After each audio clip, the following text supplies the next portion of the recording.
আজকে প্রথম আন্তর্জাতিক মিডিয়ার কাছে কেউ কেউ এসছে সুদূর আমেরিকা থেকে, সাংবাদিক যারা ইউটিউব করে, তারা নিজেরা দেখেছে অনুষ্ঠান।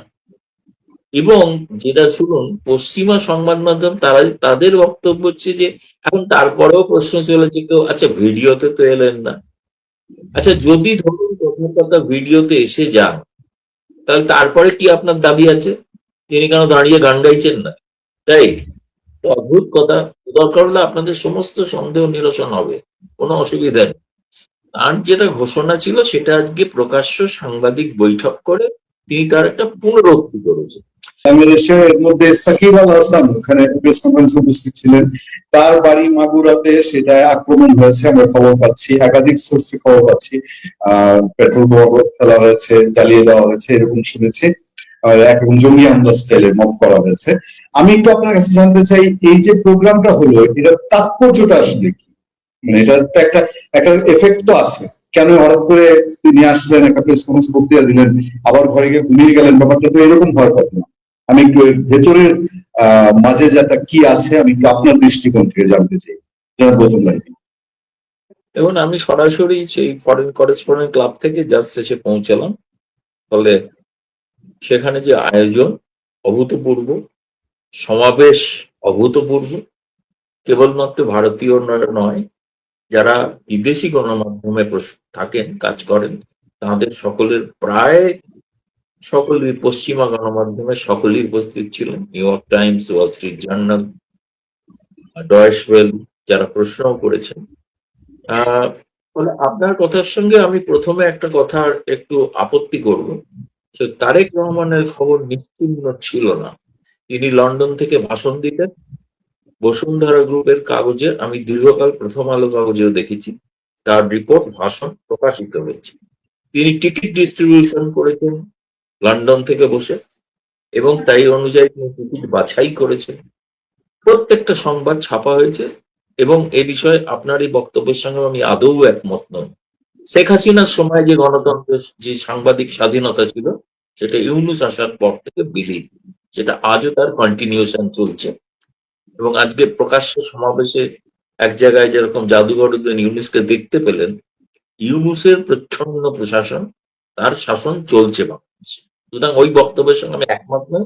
চাইলে আপনি পুরনো আর্কাইভ স্কুলে দেখাতে পারেন যে ছাপে নেই। আমি নিজে জানি, আমি তো নিজে বাংলাদেশ নিয়ে খবর করি, ফলে আমি তো নিজের মতো পড়েছি। সুতরাং আজকের পরিস্থিতি ছিল না। আজকের পরিস্থিতিটা প্রকৃত ফ্যাসিবাদী রাষ্ট্রে যা হয় তাই হয়েছে, এক। দুই হচ্ছে, আজকে প্রথম আন্তর্জাতিক মিডিয়ার কাছে শেখ হাসিনা এই প্রথম। এর আগে প্রশ্ন ছিল তিনি অডিওতে আসতেন, কেউ কেউ বলতেন অডিওটা নাকি রেকর্ডেড, কিন্তু অডিও রেকর্ডেড ভাষণ ছিল তার প্রথমটা এই এফসিসিতেই, জানুয়ারি মাসে। কিন্তু ভোটাররাই তিনি অনলাইনে উপস্থিত ছিলেন, তাতেও অনেকের সন্দেহ যে আদৌ তিনি কিনা, এআই মারমত্ত হচ্ছে কিনা। আজকে আর এক ধাপ উন্নত, সেটা হচ্ছে তিনি সাংবাদিকদের প্রশ্নের উত্তর দিয়েছেন। সব নয়, অনেকগুলোতেই জয় উত্তর দিয়েছে, কিন্তু তিনিও উত্তর দিয়েছেন প্রথম দুটি প্রশ্ন। খুব ইন্টারেস্টিং ব্যাপার হচ্ছে, একটা সময় একজন সাংবাদিক প্রশ্ন করেছিলেন, তাতে সেই প্রশ্নটা শুনে সজীব ওয়াজেদ জয় বললেন যে বোধহয় শেখ হাসিনা বোধহয় চলে গিয়েছেন, তিনি এখন বোধহয় নেই, ফলে তিনি আর এ প্রশ্নের উত্তর দিতে পারবেন না। সঙ্গে সঙ্গে আমরা শুনতে পেলাম সকলে, না না আমি আছি, I am here, I am to answer this question. ফলে ওখানে যত গণমাধ্যম ছিল, বাকি অনেকে আপনাদের পণ্ডিত অনেকে আছে তো সাংবাদিক, এবং কিছু আর নেতাও আছে, দুর্ভাগ্যজনক সেটা আবার আওয়ামী লীগ বলে দাবি করেন সে নেতা। তিনিও আবার বলেন যে কি নাম জানা, রাশেদ মির্জাফর নাকি নাম, রাশেদ মির্জাফর বোধহয় নাম, না ওরকম একটা কিছু নাম হবে। হ্যাঁ হ্যাঁ, তো তিনি বোধহয় বলছিলেন যে শুনলাম ও সব অডিও রেকর্ডে বলা থাকে, আর গৌতম লাইরি গুজব ছড়ায়। গৌতম লাইরি গুজব ছড়ায়নি, 23 সালে বলেছিল বাংলাদেশ বিস্ফোরণের মুখে আছে, যে কোনো মুহূর্তে অঘটন ঘটবে, যেটা ছাপা হয়েছিল বাংলাদেশের কাগজে। এটাও বলেছিলাম অনেক আওয়ামী লীগের নেতা যারা ভেবেছেন জোর করে টিকিট পেয়েছেন তারা হারবে, এবং তার মধ্যে এই রাশেদ মির্জাফর হেরেছিলেন। তিনি হেরেছিলেন নৌকা টিকিট নিয়ে, যে ইলেকশনে হারার কথা ভাবাই যায় না সেই ইলেকশনে তিনি হেরেছিলেন। তিনি তো আওয়ামী লীগ কোনোদিন নন, তিনি তো হঠাৎ করে তার বাবার কারণে এসেছিলেন। তার বাবা ছিলেন এরশাদের সময় আমলা। এবং আমাকে তো লক্ষ লক্ষ ফোন করে বলছেন অনেকে যে আজকে শেখ হাসিনা সেই সব সমালোচকদের, দলের বাইরে আর দলের অভ্যন্তরের যে মির্জাফর, তাদের বিরুদ্ধে আজকে সমুচিত জবাব দিয়েছেন। আমি বলবো কপাটে গালে থাপ্পড় মেরেছি। দুই, এমনকি অনেকে সাংবাদিক এসছিল, শুধুমাত্র কেউ কেউ এসছে সুদূর আমেরিকা থেকে সাংবাদিক, যারা ইউটিউব করে, তারা নিজেরা দেখেছে অনুষ্ঠান। এবং যেটা শুনুন, পশ্চিমা সংবাদ মাধ্যম তারা তাদের বক্তব্য হচ্ছে যে এখন তারপরেও প্রশ্ন চলেছে কেউ, আচ্ছা ভিডিওতে তো এলেন না। আচ্ছা যদি ধরুন কথার কথা ভিডিওতে এসে যান, তাহলে তারপরে কি আপনার দাবি আছে? তিনি কেন দাঁড়িয়ে গান গাইছেন না? তাই তো অদ্ভুত কথা। দরকার হলে আপনাদের সমস্ত সন্দেহ নিরসন হবে, কোনো অসুবিধা নেই। তার যেটা ঘোষণা ছিল সেটা আজকে প্রকাশ্য সাংবাদিক বৈঠক করে তিনি তার একটা পুনরুক্তি করেছেন।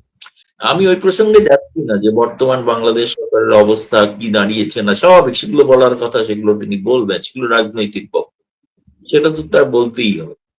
কিন্তু মোদ্দা বিষয় যেটা, সেটা হচ্ছে যে তিনি ডিসেম্বরে ফিরছেন, তারিখ বলেননি। এটাও বলেছেন বিজয়ের মাস, সেই মাসেই তো ফিরবো, আর কবে ফিরবো। আজকে তুলনামূলকভাবে অন্য একটা চিত্র দেখেছি, কিন্তু আমরা এখানে ব্যাপক প্রচারিত। আপনি সাকিবের বাড়ির মলোটভ ককটেল দেখা গেছে, জানতাম যে এরকম হবে আর কি, অস্বাভাবিক কিছু নয়। সেই দেশটা তো এরকমই দেশ না, একটা মবের দেশ, কোন আইন শৃঙ্খলা বলে তো কিছু নেই।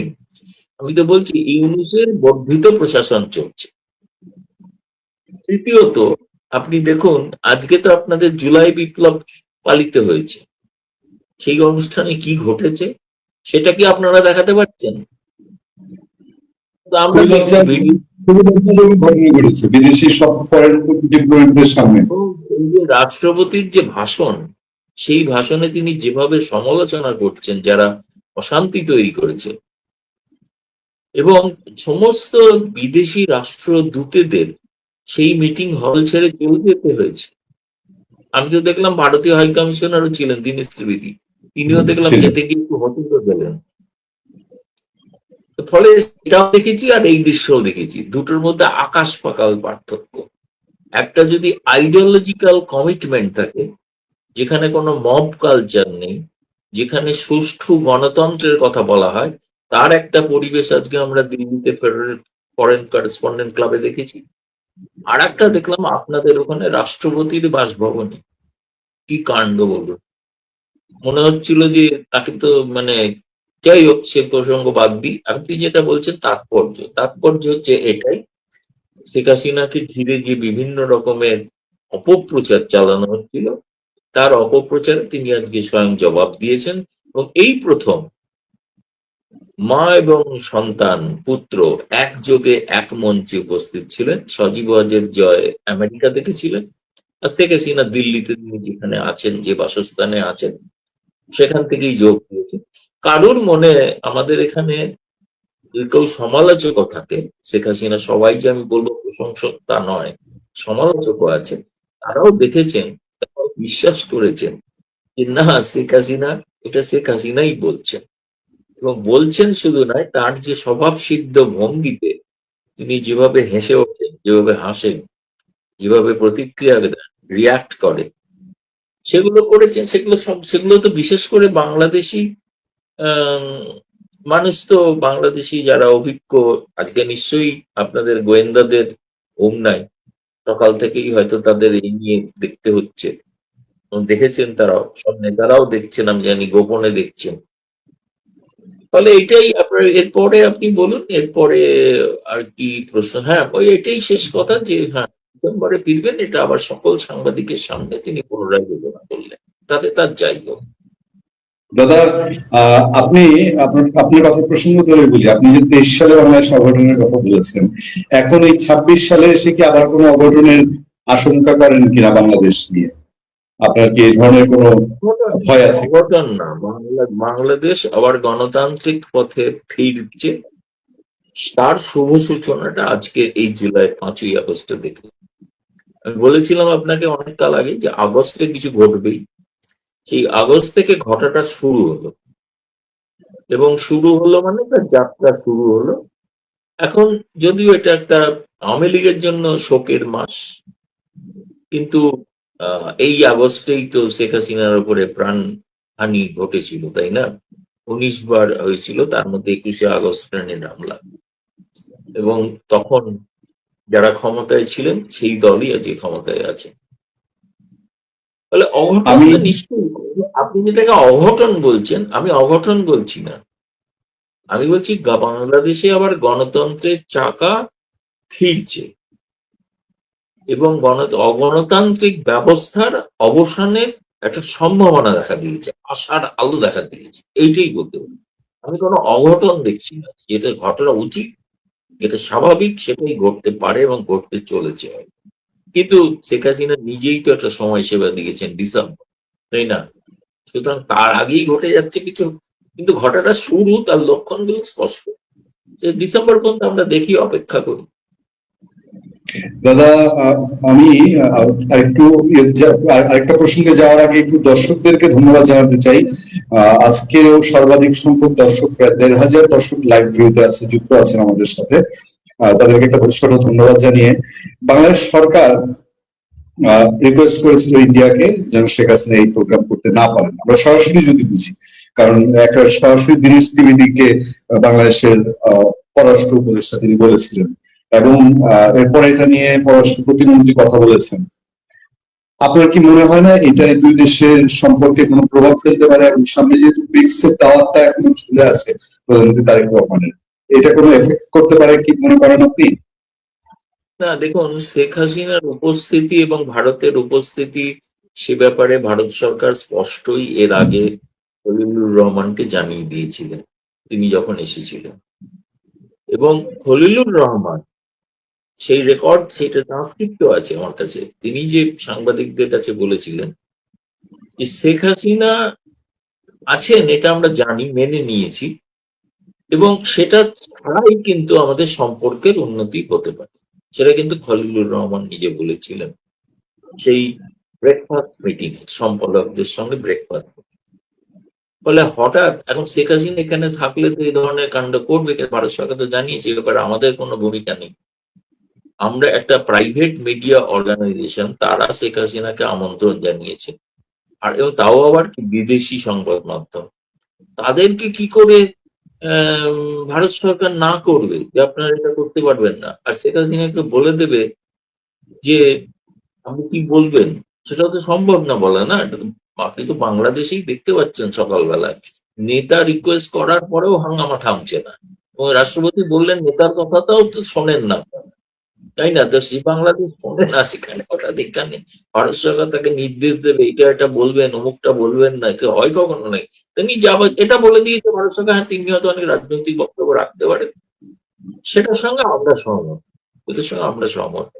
কিন্তু ব্রিক্স এর আমন্ত্রণে যদি তারেক রহমান না আসে, আমি দেখেছি বাংলাদেশের কিছু কাগজ ইতিমধ্যে লিখতে শুরু করেছে যে যাওয়া উচিত, তাহলে ব্রিক্স এর দরজা চিরকালের জন্য বাংলাদেশের কাছে বন্ধ হয়ে যাবে। সেই চুক্তি পূরণ করা ভবিষ্যতের প্রধানমন্ত্রীদের পক্ষে মুশকিল হয়ে যাবে। একটা আন্তর্জাতিক মঞ্চের আমন্ত্রণ, এটা প্রধানমন্ত্রী নরেন্দ্র মোদী আমন্ত্রণ জানাননি, এই আমন্ত্রণটা জানিয়েছেন ব্রিক্স এর সভাপতি। আগামী দিনে ব্রিক্স এর সভাপতি আরেকটা অন্য রাষ্ট্র হবে। তো ভারত এখানে আমন্ত্রণ জানিয়েছেন বলে আসবেন না, এরকম যদি কোনো সিদ্ধান্ত নিয়ে থাকে, এটা আমি বলবো হঠকারী সিদ্ধান্ত, এবং বাংলাদেশের স্বার্থকে তারা, আমি বলবো যে, নষ্ট করছেন। ভবিষ্যতে ব্রিক্স এর যে সদস্য হওয়ার যে আবেদন, সেটা তো অনেক অনেক দূর, মানে 20 বাও জলে চলে যাবে। আমার মনে হয়, আমি এখনো বিশ্বাস করি তিনি আসবেন, এর সঙ্গে এটাকে ভারতের সঙ্গে দ্বিপাক্ষিক সম্পর্কের বিষয় হিসেবে দেখবেন না, যদি তিনি প্রাজ্ঞ রাষ্ট্রনেতা হয়ে থাকেন। আর যদি না হন, যদি জামায়াতের কথায় যদি প্রভাবিত হন, তাহলে আসবেন না। এটা এই জয়টা হবে তো জামায়াতে। তিনি যদি ভারতে না আসেন, জয় হবে জামায়াতের, জয় হবে হিজবুত তাহিরের, জয় হবে হামাসের, জয় হবে মৌলবাদীদের। সেটা যদি তিনি চান তাহলে সেটা তার সিদ্ধান্ত, সে ব্যাপারে আমি কোনো কিছু বলতে পারি না। আমার বিশ্লেষণ আমি বললাম। দাদা, আমি যদি আনুষ্ঠানিকভাবে ভারতের অবস্থান নাও বলি, আমরা বুঝতে বাকি থাকে না শেখ হাসিনা যেভাবে যে আতিথেয়তায় ভারতে আছে, তার নিরাপত্তা, তার অন্যান্য সুযোগ সুবিধা, বাংলাদেশ সরকারের কথার বাইরে তাকে মিডিয়ায় বক্তব্য দিতে দেওয়া, এই প্রেস কনফারেন্স করা, এই সম্পর্কটা ভারত সরকার কি কোনদিন চাবে যে উনি যে ডিসেম্বর আসতে যাচ্ছেন, যাও তুমি বাংলাদেশে গিয়ে বড় গিয়ে, এইটা যে ভারত চাবে না এটা আমরা অনুমান করতে পারি। তাহলে সেই ক্ষেত্রে শেখ হাসিনা আসার কেন্দ্র করে কি বাংলাদেশ সরকারের সাথে ভারতের একটা দূরত্ব বাড়ার সম্ভাবনা দেয়? নিশ্চয়ই এটা বাংলাদেশ সরকারও ভাবছে, তারাও ভাবছে যে ডিসেম্বরে শেখ হাসিনা পাঠানোর পেছনে যদি ভারত থাকে তাহলে পরিস্থিতিটা কি হবে। এটা তো একটা জটিল পরিস্থিতি। কিছুই হবে না। তারেক রহমান, বিজেপি, এই বিএনপি সরকারের পক্ষে শেখ হাসিনার কেশাগ্র স্পর্শ করার সাহস হবে না, আমি বলে দিচ্ছি। যত যাই ভাষণ দিই, কেশাগ্র স্পর্শ করতে পারবে। কারণ প্রথম কথা হচ্ছে, এখানে এই সাংবাদিক বৈঠকে প্রাক্তন মন্ত্রী, সাবেক প্রধানমন্ত্রী, তিনি বলেছেন যে শেখ হাসিনাকে এখানে প্রধানমন্ত্রীর মর্যাদায় রাখা হয়েছে, তার নিরাপত্তা যেরকম দেওয়া উচিত সেরকম দেওয়া হয়েছে। এবং শেখ হাসিনা নিজে বলেছেন প্রশ্নের উত্তরে, ভারত সবসময় আমাদের সঙ্গে থাকে, সংকট হলে ভারত পাশে থাকে। ফলে এটা একটা সংকট, তো শেখ হাসিনার প্রাণ সংশয় যদি হয়, তাহলে শেখ হাসিনা মনে করেন ভারত, যদিও তিনি বলেছেন না ভারত সরকারের সঙ্গে আমার কোনো আলোচনা হয়নি, এমনকি বর্তমান বিএনপি সরকারের সঙ্গেও কোনো আলোচনা হয়েছে এমনও তিনি বলেন, স্বীকার করেন। আমি বলবো স্বীকার করেন। ফলে এই সময়টা তো লম্বা, দেখা যাক। এটা একটা আমার দৃষ্টিতে আমার মনে হয় শেখ হাসিনা একটা চমৎকার একটা রাজনৈতিক চাল চেলেছেন, যে চালেতে যদি ভারত সরকারের পক্ষেও একটা অসুবিধা হচ্ছে, তার ঘনিষ্ঠতম বন্ধু তার যদি জীবন সংশয় হয়ে যায় তাদের কারণে, সেটার জন্য তারা জীবনে কোনোদিন ভুলবেন না। তেমনি তারেক রহমান সরকারও বুঝতে পারছেন যে শেখ হাসিনা যদি আসতে চাইছেন যখন, তাকে সেভাবে একজন, আমার মনে হয় ওয়াল স্ট্রিট জার্নালের একজন প্রশ্ন করেছিলেন যে আপনাকে যে যাবেন সেখানে যদি আপনাকে গ্রহণ না করে, সে প্রশ্নের কথা তিনি বললেন, আমি তো যাচ্ছি।